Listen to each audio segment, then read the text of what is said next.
ఎత్తడం లేదు. ఆయనేమో అక్కడ వీడియోలో మమ్మల్ని రమ్మని ఆహ్వానించాడు. అక్కడ అమరవీరుల స్తూపం దగ్గర ఉన్నాడు. కానీ మేము వెళ్తుంటే పొన్నం ప్రభాకర్ గారు ఫోన్ ఎత్తడం లేదు. ఇక్కడ పోలీసు వాళ్ళేమో మమ్మల్ని పోనీయడం లేదు. రింగ్ అవుతుంది. It is not answering. అదే విధంగా ఇప్పుడు లక్ష్మణ్ గారికి ఫోన్ చేస్తాను. పొన్నం ప్రభాకర్ గారు ఎత్తలేదు. లక్ష్మణ్ గారు అరే నన్ను రాలేదు పారిపోయినామని తిడుతున్నాడు. నువ్వు చూడు ఇక్కడ తిడుతున్నాడు నన్ను హరీష్ రావు రాలేదని. ఇగో లక్ష్మణ్ గారికి చేస్తున్నా. ఇప్పుడు ఇందాక పొన్నం ప్రభాకర్ గారు ఫోన్ ఎత్తలేదు. ఇప్పుడు గౌరవ మంత్రి లక్ష్మణ్ గారికి కూడా నేను ఫోన్ చేస్తా ఉన్నా. రింగ్ అయితా ఉంది. లక్ష్మణ్ గారు కూడా ఫోన్ ఎత్తడం లేదు. గౌరవ లక్ష్మణ్ గారు పిలిచిన లక్ష్మణ్ గారు ఫోన్ ఎత్తట్లేదు. అక్కడేమో నన్ను పిలిచారు. మేం బయలుదేరితే పోలీసులను అడ్డం పెట్టి ఆపుతున్నారు. లక్ష్మణ్ గారికి ఫోన్ చేస్తే రింగ్ అవుతుంది. లక్ష్మణ్ గారు ఎత్తడం లేదు. పొన్నం ప్రభాకర్ గారు ఫోన్ ఎత్తడం లేదు. చూడండి ఇప్పుడు నెక్స్ట్ అజారుద్దీన్ గారికి కూడా ఫోన్ చేస్తున్నాను. 3 మంత్రులు పిలిచారు. 2 మంత్రులు ఇప్పటిదాకా ఫోన్ ఎత్తలేదు. ఇప్పుడు అజారుద్దీన్ గారికి కూడా నేను ఫోన్ కలుపుతా ఉన్నా. మరి వారికైనా చెప్పి పోలీసులకు చెప్పండి, మమ్మల్ని వదిలిపెట్టండి. శ్రీకాంత్ గారు మమ్మల్ని వదిలిపెట్టే మేము చర్చకు పోతాం. అజారుద్దీన్ గారు ఫోన్ రింగ్ అయితా ఉంది. ఇప్పటిదాకా పొన్నం ప్రభాకర్ గారు ఎత్తలేదు, లక్ష్మణ్ గారు ఎత్తలేదు.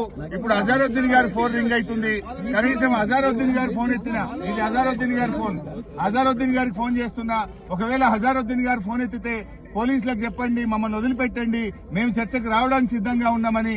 ఇప్పుడు 2 మంత్రులకు ఫోన్ చేస్తే 2 ఎత్తలేదు. 3వ మంత్రి అజారుద్దీన్ గారు ఫోన్ రింగ్ అయితా ఉంది. ఆయన కూడా ఫోన్ ఎత్తడం లేదు. ఒకవేళ అజారుద్దీన్ గారు మీరు టీవీలో చూస్తున్నటువంటి కాంగ్రెస్ నాయకులు అజారుద్దీన్ గారు కూడా ఎత్తలేదు. 3 మంత్రులకు ఫోన్ చేసినాం. మేం బయలుదేరినాం. మీరే ఛాలెంజ్ విసిరారు. మీరే నన్ను రమ్మన్నారు. బయలుదేరి వస్తా ఉంటే మీ పోలీసులను అడ్డం పెట్టుకుని ఇవాళ మమ్మల్ని చర్చకు రాణిస్తలేరు. అంటే కాంగ్రెస్ ప్రభుత్వం తోకముడ్చింది. మంత్రులు పారిపోయినరు. మంత్రులు మేమొస్తే వాళ్ళ నిజాలు బయటకు వస్తాయి, వాళ్ళ స్కాములు బయటకు వస్తాయి, వాళ్ళ అవినీతి బయటకు వస్తుందని పోలీసుల్ని అడ్డం పెట్టుకుని ఇక్కడ మమ్మల్ని ఆపుతా ఉన్నారు. ఇది ప్రజాస్వామ్యం కాదు. పోలీసులను అడ్డం పెట్టుకుని రాజకీయం చేయడం కాదు. మీరు తప్పు చేయకపోతే, అవినీతికి పాల్పడకపోతే, స్కామ్ చేయకపోతే మమ్మల్ని పోలీసు వాళ్ళని పెట్టి ఎందుకు ఆపుతున్నారు? మేమేమి చర్చించడానికే వస్తున్నాం. యుద్ధానికి రావడం లేదు, పోరాటానికి రావడం లేదు. మాట్లాడడానికి వస్తా ఉంటే ఇవాళ మంత్రులు ఫోన్లు ఎత్తారు. మేము వస్తుంటే పోలీసులను పెట్టి ఆపడం ఇది చాలా దుర్మార్గమైంది. పోలీసులు మీరు వెళ్ళడానికి వీలు లేదు, మాకు పైనుంచి ఆదేశాలు ఉన్నాయి. ఎవరు ఆదేశాలు ఇచ్చారో మీరే పోలీసులు అడగండి. ఒకవైపు ప్రభుత్వం మమ్మల్ని దమ్ముంటే చర్చకి రండి అంటారు, ఇంకోవైపు అదే ప్రభుత్వం పోలీసులను అడ్డం పెట్టుకుని మమ్మల్ని చర్చకి రాణిస్తలేదు. మేము దిగి నడిచి వెళ్ళడానికి ప్రయత్నం చేస్తాం. మేము చర్చకు బోదలుచుకున్నాం. మంత్రులకు కూడా మీడియా ద్వారా విజ్ఞప్తి చేస్తున్నాం. పోలీసులకు చెప్పండి, పోలీసులకు చెప్పి మమ్మల్ని అక్కడికి రావడానికి ఫెసిలిటేట్ చేయండి. పోలీసులకు మీరు చెప్పడం లేదు, పోలీసులను పెట్టి మీరు అడ్డుకుంటున్నారంటే మీరు పారిపోతున్నట్టు, మీరు అవినీతికి పాల్పడుతున్నట్టు. మీ పోలీసులకు చెప్పి మమ్మల్ని చర్చకు అలో చేయాలని మంత్రుల్ని డిమాండ్ చేస్తున్నాం. మంత్రులారా మీరు అక్కడే ఉండండి, మేము నడుచుకుంటూ బయలుదేరుతున్నాం. పాదయాత్రలో అయినా అక్కడికి వస్తాం, మీతో చర్చిస్తాం.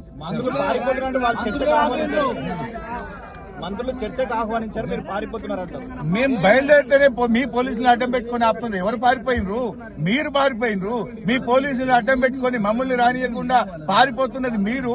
మీ పోలీసులు గవర్నమెంట్ మీది కదా, పోలీసులు మా చేతుల్లో లేరు, మీ చేతుల్లో ఉన్నారు. ప్రభుత్వం మీది. మీ పోలీస్ కమిషనర్ చెప్పండి, మమ్మల్ని చర్చకు అలో చేయాలని చెప్పి డిమాండ్ చేస్తున్నాం.